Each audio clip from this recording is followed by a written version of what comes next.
말씀은 그 추석 예배 순서지의 말씀을 준비하면서 그 전후의 본문을 통해서 우리가 함께 은혜를 나누고자 합니다. 자, 우선 오늘 말씀은 바로 그 앞에 있는 로마서 1장 16절, 17절 말씀을 전제로 하고 있습니다. 그 16절, 17절 말씀은 보시면 그 로마서 전체의 핵심, 그 요약의 말씀이 되겠습니다. 그 내용을 잠시 보시면 사도 바울이 나는 복음을 부끄러워하지 않는다라고 고백하고 있습니다. 왜냐하면 이 복음이야말로 모든 믿는 사람을 구원하는 하나님의 능력이기 때문이다라는 것이죠. 복음이 하나님의 구원의 능력이다. 어떤 점에서 복음이 그렇게 구원하는 능력이 되는 것일까? 17절에 보시면 하나님의 의가 복음 속에 나타나기 때문이죠. 자, 하나님은 그 하나님의 의를 예수 그리스도 안에서 나타내셨죠. 믿음으로 그것을 받아들이는 모든 사람에게 그 하나님의 의가 효력을 발휘하게 하셨습니다. 자, 복음이라고 하는 것, 그것은 예수 그리스도 안에서 나타난 그 하나님의 의, 그 하나님의 의가 나를 구원한다는 것이죠. 그 하나님의 의가 세상을 구원한다라는 데 있습니다. 자, 그러면 이 하나님의 의가 굳이 인간에게 왜 필요한가? 이런 반문을 해봅니다. 우리는 사실 하나님의 의라는 것을 그렇게 생각하고 살지 않죠. 자, 이어지는 오늘 읽은 본문 말씀을 보면 하나님의 진노를 초래하는 인간의 죄의 현실이 있다라는 것이죠. 18절 말씀. 하나님의 진노가 불의한 행동으로 진리를 가로막는 사람의 온갖 불경건함과 불의함을 겨냥하여 하늘로부터 나타납니다. 자, 불경건함과 불의함으로 요약하고 있습니다. 그것이 그러한 인간의 행동이 진리를 가로막는다 말씀합니다. 자, 인간의 삶의 패턴이 그러하다라는 것이죠. 그렇게 진리를, 다시 말하면 하나님이 다스리시는 그 현실을 보지 못하게 되고 결국 오히려 하나님의 통치를 거슬러서 살아가게 되고 하나님을 알지 못할 뿐만 아니라 자기 자신이 하나님과의 관계에서 어떤 존재인지를 인식하지 못하게 되고 결국 진리를 거슬러서 살아가게 된다라는 것이죠.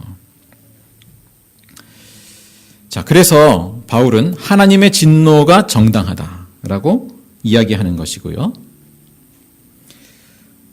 19절에 보시면 또 하나의 근거는 19절을 다시 한번 읽겠습니다. 하나님을 알만한 일이 사람에게 환히 드러나 있습니다. 하나님께서 그것을 환히 드러내 주셨다라는 것이죠. 예. 하나님을 알만한 일이 사람에게 환히 드러나 있기 때문에, 보여주셨기 때문에. 자, 어떻게 환히 드러내 주셨나요? 20절 말씀을 또 읽습니다. 20절.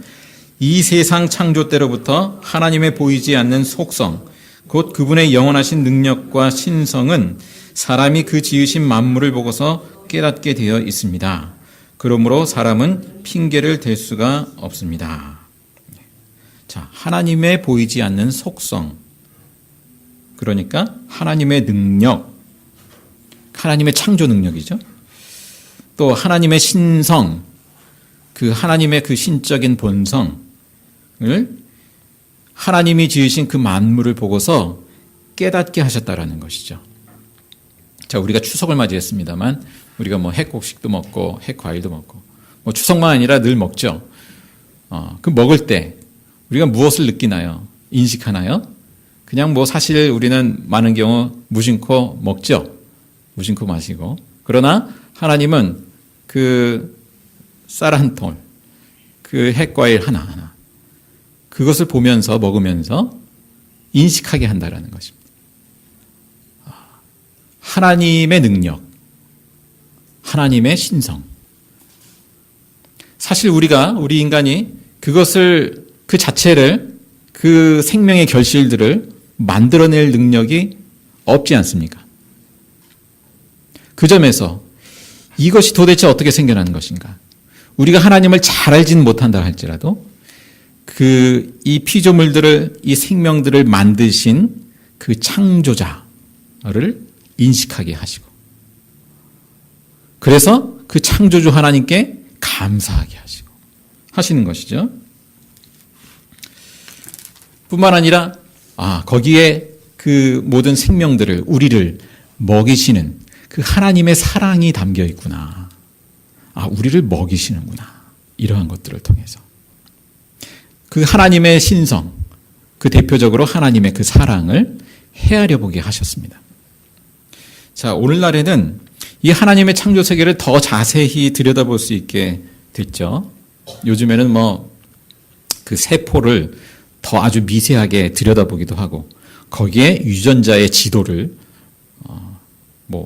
보통 3만 개면 3만 개, 그 이상의 그 세포들을, 그 유전자 지도를 파악을 하고 그 DNA를 분석을 해서 어떤 것은 또 이렇게 잘라내기도 하고, 크리스퍼라고 하는 유전자 가위를 사용해서, 저는 유전자 가위라고 해서 무슨 정말 이렇게 자르는 게 있는 줄 알았는데 내용을 알고 보니까 그런 게 아니더라고요. 저희 딸이 어쨌든 현재 이제 생명공학을 지망하다 보니까 크리스퍼라는 그런 관련한 책을 이렇게 보기도 하고 해서 이렇게 대략 살펴보니까 그런 게 아니더라고요. 아무튼 그 DNA 중에서 결함이 있는 데를 고치기도 하고 잘라내기도 하고 하는 그러한 일들을 행하더라는 것입니다. 그래서 예를 들면 지방이 적은 돼지를 만들기도 하고, 또 근육이 많은 소를 만들기도 하고, 또 병충해에 강한 상추를 만들고, 곰팡이의 내성이 있는 그 바나나를 생산하고, 또 인간의 심장세포를 가진 돼지를 개발한다고 그래요. 자, 뿐만 아니라 암이나 또 에이즈나 또 유전질환들을 치료할 길이 열렸다. 그렇게 표현을 합니다. 거기에는 윤리적인 또 고려할 사항도 있겠습니다만, 어쨌든 그렇게 더 자세하게 하나님의 그 창조 세계를 바라볼 수 있게 되었다라는 거죠. 한편으로는 그런 생각도 해봐요. 저희 딸이 그 혈액공포증이 있거든요. 피를 보면 얼굴이 하얘지면서 쓰러집니다. 또 주사를 맞으면 이 주사공포증이라고 그러죠. 또 그럴 때도 또 그런 증세가 있어요. 그래서 그런 뭔가 원인이 되는 그런 게 있다면 그런 걸 딱 잘라내면 좋겠다. 이런 상상을 해보기도 하는데, 아무튼 전에는 그 미지의 영역이었던 거, 우리가 신비의 영역이라고 여겼던 것들이 하나하나 많이 이렇게 밝혀지는 것을 보게 됩니다. 자, 이 모든 생명 현상들을 바라보면서 하나님은 무엇을 우리로 하여금 깨닫게 하시는가?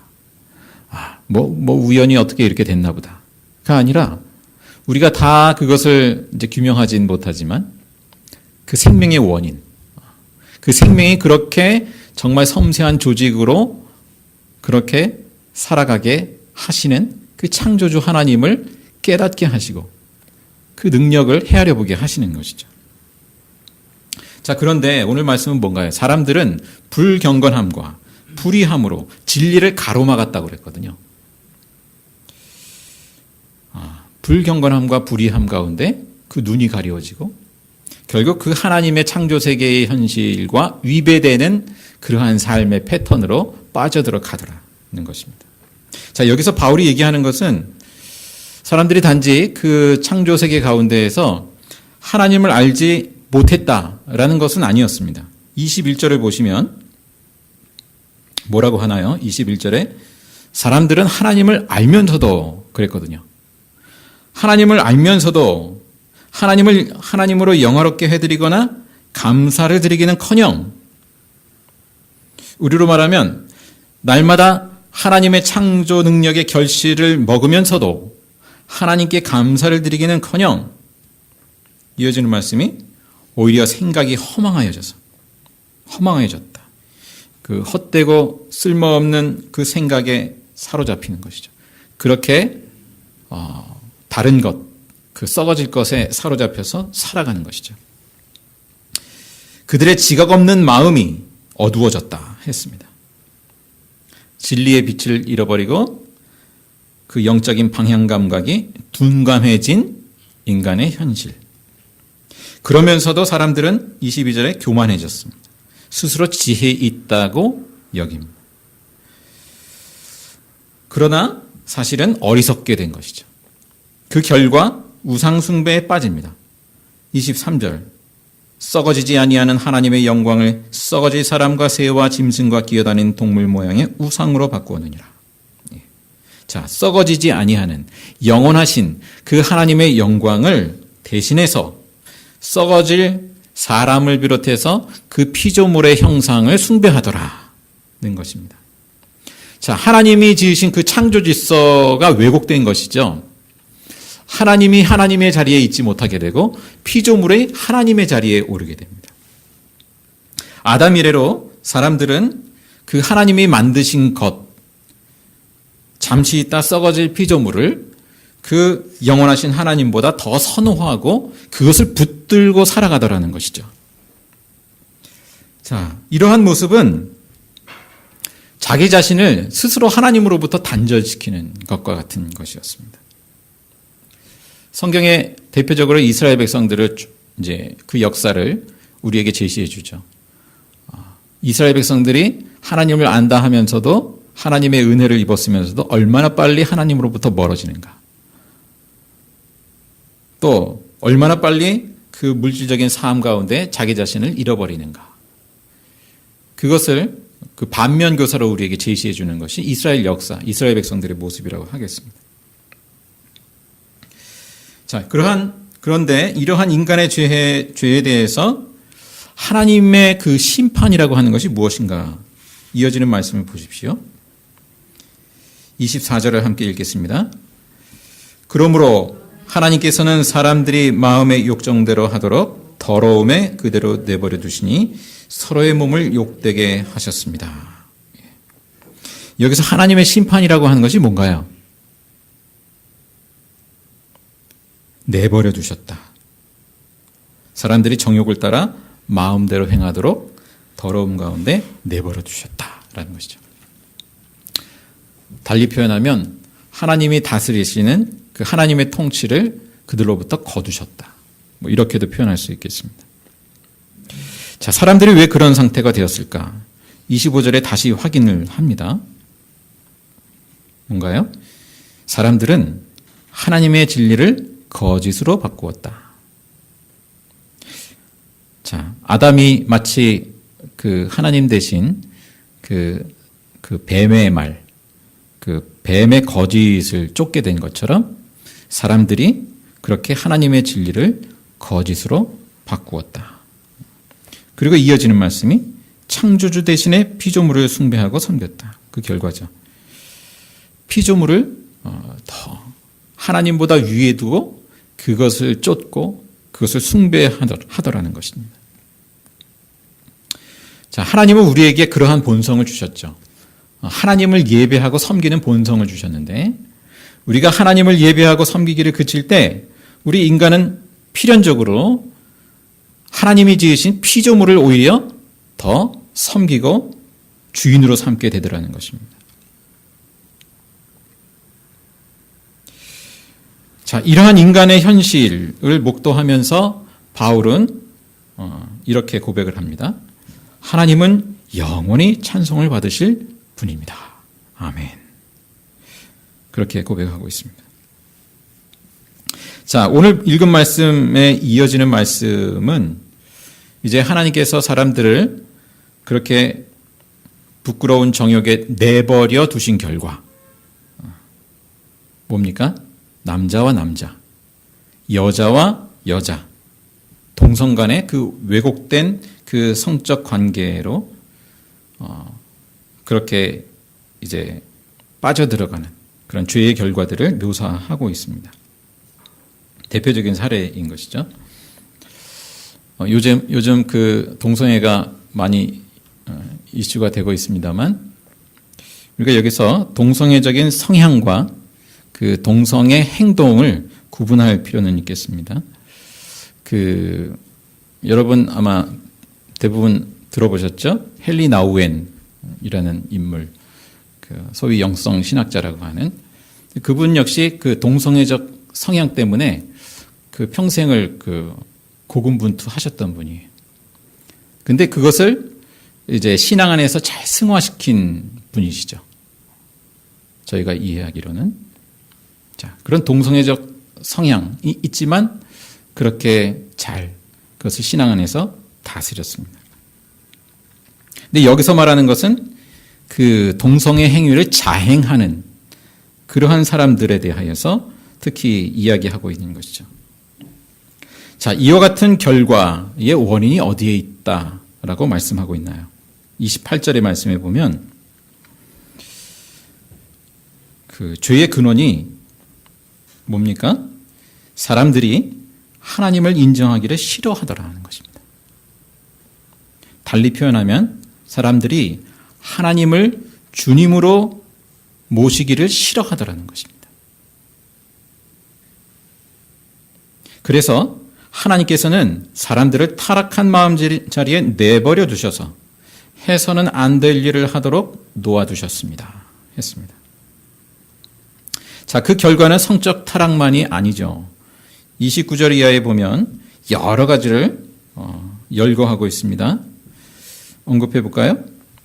온갖 불의, 악행, 탐욕, 악의, 시기, 살의, 분쟁, 사기, 적의, 수군거리는 험담, 또 30절에 중상모략, 또 하나님을 미워하고 불선하고 오만하고 자랑으로 떠버리고 악한 일을 꾸미고 부모를 거역하고 31절 우매하여서 분별력이 없고 신의가 없고 무정하고 무자비하고 32절에 이러한 짓을 스스로 할 뿐 아니라 이러한 일을 저지르는 사람을 두둔하기까지 한다라는 것이죠. 자, 우리가 이런 죄의 항목들을 보면서요, 또 어떤 그 죄악을 불의를 행하는 사람들을 보면서 때로는 그런 생각을 갖기도 하죠. 하나님 어떻게 저들을 그냥 내버려 두십니까? 심판하지 않으시고. 근데 오늘 말씀은 그 내버려 두는 게 심판이다. 이렇게 말씀합니다. 자, 교만과 불순종과 불의 가운데 있는 사람, 그 사람들을 향해서 그 사람들이 여전히 잘 먹고 잘 살고 있어요. 그러한 사람들을 향해서 하나님의 심판은 오히려 내버려 두는 것이다. 그대로. 오히려 그들이 돌이켜 회개하도록 징계하는 것. 아, 그것이 오히려 하나님의 구원이구나. 하나님의 은총이구나. 라는 것입니다. 예. 자, 사도 바울이 이렇게 이제 여러 가지로 죄를 열거하고 이제 인간의 죄의 현실을 강조해서 이야기하는데요. 자, 이렇게 하는 이유는 이제 2장에서 그런 내용이 이어집니다만 당시의 유대인들이 이러한 심판에 대해서 열외 의식을 갖고 있었거든요. 우리는 선택받은 백성이야. 우리는 저들과 같지 않아. 심판받지 않아. 이러면서 그들과 비슷한 죄를 범하더라는 것입니다. 그러한 비슷한 죄를 범하면서도 하나님의 심판을 전혀 두려워하지 않는다라는 것입니다. 또 기독교인들도 마찬가지입니다. 예수 그리스도의 십자가를 인정합니다. 오히려 그것을 방편으로 삼아서 나의 어떤 죄됨에 대해서 오히려 자유하고 방종한 거예요. 하나님의 심판을 두려워하지 않아요. 그것은 하나님의 은총에 대한 오해라는 것이죠. 그 이야기가 로마서 2장에 쭉 이어지는 내용이 되겠습니다. 자, 그러면 죄에 대한 우리의 반응은 어떠해야 할 것인가? 자, 우리가 만약 바리새인과 같이 여기서 사도 바울이 비판하고 있는 그 바리새인과 같이 우리가 대한다면, 죄에 대해서 반응한다면 우리가 어떻게 하겠습니까? 자기 의를 붙드는 것이죠. 열심히 자신의 의를 쌓으면서 그것을 내세우려고 하게 될 것입니다. 이런 경우에 어떻습니까? 하나님의 은총을 의지하지 않고 자기를 붙드는 것이죠. 자, 우리 목회자를 비롯해서요, 우리 그리스도인 마찬가지로 정말 그러기가 쉽다라고 여겨집니다.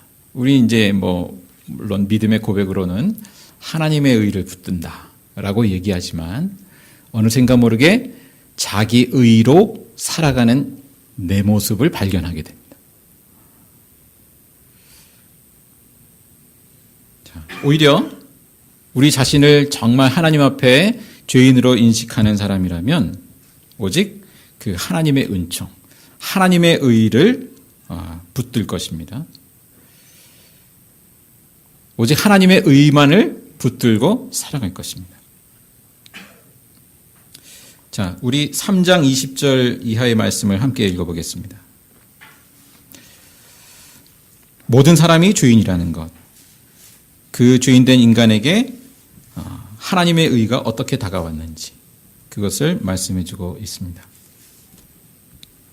3장 20절부터 26절까지 함께 읽겠습니다. 그러므로 율법의 행위로는 하나님 앞에서 의롭다고 인정받을 사람이 아무도 없습니다. 율법으로는 죄를 인식할 뿐입니다. 그러나 이제는 율법과는 상관없이 하나님의 의가 나타났습니다. 그것은 율법과 예언자들이 증언한 것입니다. 그런데 하나님의 의는 예수 그리스도를 믿는 믿음을 통하여 오는 것인데 모든 믿는 사람에게 미칩니다. 거기에는 아무 차별이 없습니다. 모든 사람이 죄를 범하였습니다. 그래서 사람은 하나님의 영광에 못 미치는 처지에 놓여 있습니다. 그러나 사람은 그리스도 예수 안에서 얻는 구원으로 말미암아 하나님의 은혜로 값없이 의롭다는 선고를 받습니다. 하나님께서는 이 예수를 속죄제물로 내주셨습니다. 그것은 그의 피를 믿을 때 유효합니다. 하나님께서 이렇게 하신 것은 사람들이 이제까지 지은 죄를 너그럽게 보아주심으로써 자기의 의를 나타내시려는 것이었습니다. 하나님께서 오래 참으시다가 지금 이때에 자기의 의로우심을 나타내신 것은 하나님은 의로우신 분이시라는 것과 예수를 믿는 사람은 누구나 의롭다고 하신다는 것을 보여주시려는 것입니다. 예. 자, 그래서 기독교 신앙은 자기 의가 아니라 그 예수 그리스도에게서 나타난 그 하나님의 의에 전적으로 의존하는 데 있다라는 것입니다. 그것을 성경은 믿음이라 표현하는 것이죠. 전적으로 하나님의 의를 붙들고 살아가는 것. 그렇게 우리가 일상을, 매일의 삶을 살아갑니다. 자, 추석을 맞이해서 우리가 핵곡식을 먹고 핵과일을 먹을 때, 그리고 또 우리가 매일매일 밥을 먹고 양식을 먹을 때에도 하나님은 바로 그 일상의 그 반복되는 양식, 그것을 통해서 하나님의 능력과 그 하나님의 신성을 깨닫게 하시죠. 그 밥을 하나님의 위로의 양식으로, 하나님이 우리를 먹이시고 입히시는 격려의 양식으로 받아 먹습니다. 하나님의 은총의 선물로 받아 먹습니다. 하나님의 능력을 받아 먹습니다. 자, 우리가 가족 친지들이 모일 때 우리가 때로는 서로의 사회적 조건에 따라서 뭔가 비교를 하게 되기도 하고, 또 이제 서로 그런 마음이 상하는 일이 있기도 하고 한데, 우리 그리스도인은 어떠해야 하겠습니까? 자기 의를 내려놓고, 어떤 모양이 됐든지 자기 의를 내려놓고 하나님의 의를 붙드는 사람으로 그 가족의 만남 가운데 존재하는 것이죠. 그리고 오직 하나님께 감사와 찬송을 돌리는 그러한 만남. 우리가 다른 것들, 세상에 붙드는 여러 가지 것들이 있겠습니다만 그 모든 것을 넘어서서 오직 하나님께 감사와 찬송을 돌리고 하나님의 인도하심을 따르는 저희의 삶이 되기를 간절히 축원합니다. 기도하겠습니다. 하나님 아버지, 주님께서 날마다 우리를 먹이시는 그 은총을 헤아려 봅니다.